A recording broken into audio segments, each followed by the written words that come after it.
تک کہ بادشاہ نے آپ علیہ السلام کو قتل کرنے کا منصوبہ بنایا، جس پر الیاس علیہ السلام نے ایک غار میں پناہ لی اور کافی عرصے تک وہیں رہے۔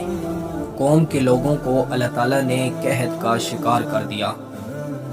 اس کے بعد حضرت الیاس علیہ السلام دوبارہ بادشاہ سے ملے۔ آپ علیہ السلام نے بادشاہ کے سامنے کہا، یہ اللہ کا عذاب ہے، اگر تم اب بھی باز آ جاؤ تو یہ عذاب دور ہو سکتا ہے، اور اگر تم کہتے ہو کہ ایک دن تم سب قربانی بل کے نام پر دو اور میں اللہ تعالیٰ کی راہ میں قربانی پیش کروں گا جسے آسمانی آگ بھسم کرے گی، اس کا دین سچا ہوگا۔ سب نے اس تجویز کو خوشی خوشی مان لیا۔ پھر ایک دن یہ اجتماع ہوا